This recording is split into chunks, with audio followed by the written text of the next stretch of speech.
Oke ya, kita lanjutkan. Berarti di sini kita tambahkan eh, satu metode baru ya.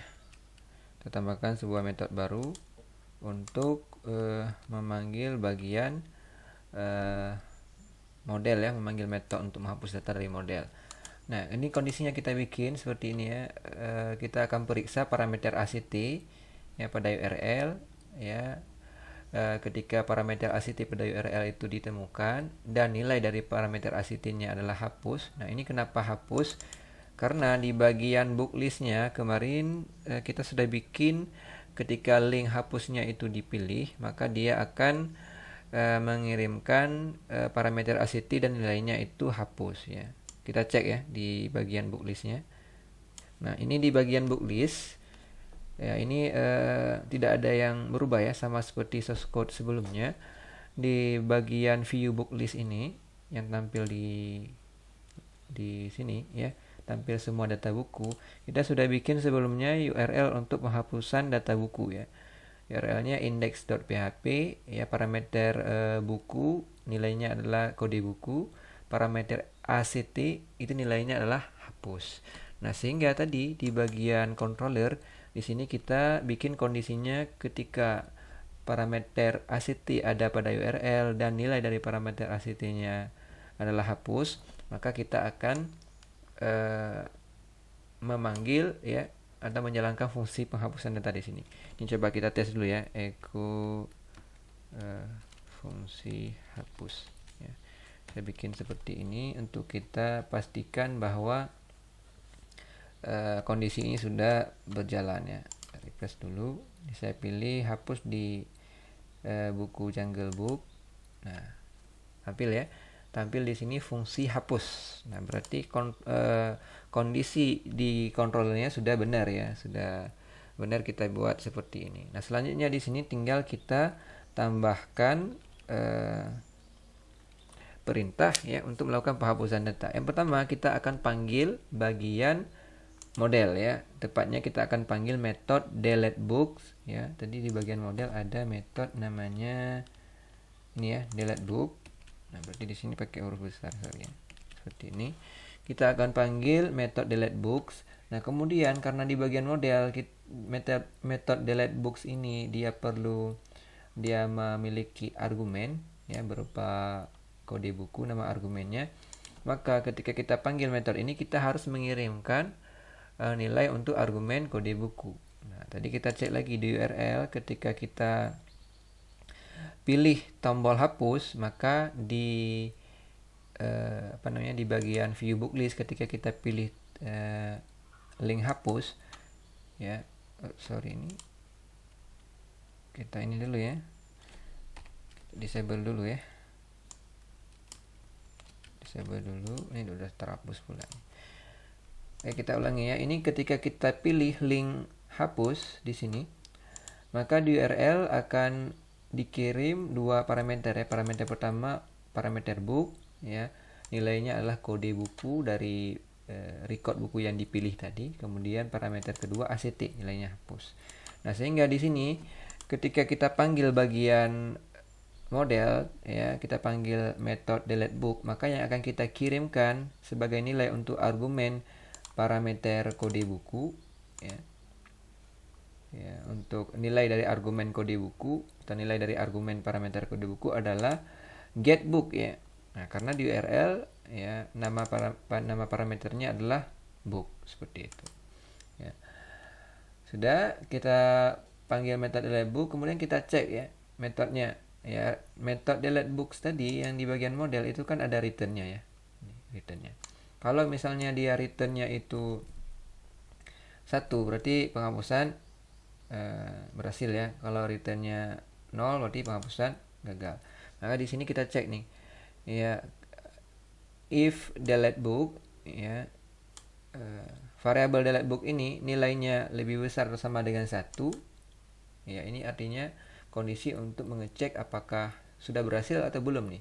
Kalau kondisi ini terpenuhi ya, nilainya 1 atau lebih besar dari 1 ya, berarti proses delete data sudah berhasil ya.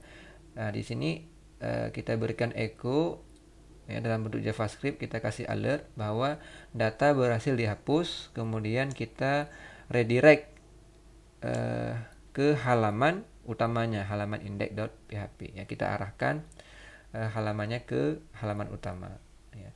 Sebaliknya, kalau misalnya kondisi ini tidak terpenuhi atau nilainya false, maka kita punya block else di sini. Block else ini kita pakai JavaScript juga untuk menampilkan alert bahwa data gagal dihapus, silahkan coba kembali. Nah, kira-kira seperti ini ya perintahnya. Sekarang kita uji coba dulu. Ya, oh ya, sebelum diuji coba, kita tambahkan dulu di sini ya, berupa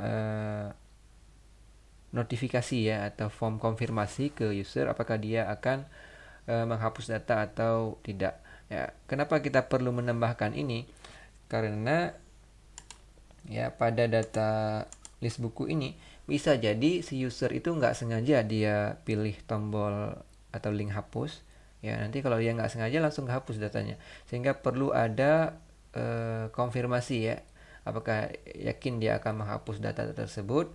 Kalau misalnya dia sudah yakin, dia tinggal pilih yes atau oke, baru datanya dihapus ya. Nah, ini hal yang perlu kita tambahkan ya, untuk mencegah misalnya user itu tidak sengaja memilih link hapus, nanti datanya udah ikut kehapus ya. Kita bikin dia menggunakan untuk jendela konfirmasi ini ya, kita bikin menggunakan JavaScript, kita pakai eventnya itu on click ya, eventnya on click seperti ini ya. Dia akan baca event ketika link hapusnya itu diklik ya, nama eventnya itu on click ya. Kita akan menampilkan ya sebuah form konfirmasi ya, return confirm. Anda yakin akan menghapus data ini ya, nanti akan muncul tombol ya untuk konfirmasi. Kalau misalnya dia pilih ya atau oke, maka akan akan diarahkan ke URL untuk penghapusan data ini. Kalau dia pilih tidak ya, maka akan tetap di halaman semula ya, seperti itu. Kita coba dulu ya. Kita refresh, kita pilih penghapusan data di record algoritma dan struktur data 2. Saya pilih link hapus, saya klik ya. Nah, di sini muncul pop up form konfirmasi ya, apakah Anda yakin akan menghapus data ini. Kalau kita pilih oke, kita akan diarahkan ke halaman link penghapusan tadi ya, halaman ini. Index.php, book sama dengan kode buku, ACT sama dengan hapus. Tapi kalau misalnya kita pilih cancel, dia akan balik ke halaman ini lagi ya. Misalnya saya pilih cancel nih, cancel. Nah, dia tetap di halaman semula. Tapi kalau kita pilih oke, dia akan arahkan ke URL penghapusan data. Saya pilih oke sekarang ya. Kita pilih oke. Kalau berhasil, nanti akan muncul notifikasi lagi bahwa data berhasil dihapus. Pilih oke ya. Oke. Nah, ini ya, muncul data berhasil dihapus. Artinya di bagian controller itu sudah masuk ke sini ya, ke kondisi if delete book ya lebih besar atau sama dengan 1. Artinya penghapusan datanya ini sudah sukses ya, maka muncul ini. Kita pilih oke. Selanjutnya dia akan arahkan ke halaman utama. Kita lihat tadi kan datanya ada 3 record ya, ini sudah berkurang jadi 2. Kita lihat di tabelnya. Nah, sama ya, jumlahnya juga 2. Berarti proses atau modul untuk melakukan penghapusan data sudah benar ya, sudah sesuai dan datanya sudah berhasil dihapus. Ya, mungkin seperti itu ya gambaran dari pembuatan modul untuk melakukan penghapusan data. Nah, jika ada pertanyaan ya, atau hal-hal lain yang kurang jelas, bisa teman-teman tanyakan di kolom komentar ya. Itu saja, terima kasih ya untuk bagian modul untuk bagian project CRUD ini sudah selesai ya. Selanjutnya kita akan lanjutkan dengan materi yang lain. Terima kasih kepada teman-teman, semoga bisa dicoba praktikum secara mandiri ya, dan nanti source code-nya ini juga akan saya kirimkan di e-learning-nya seperti biasa ya. Itu saja, saya akhiri. Assalamualaikum warahmatullahi wabarakatuh.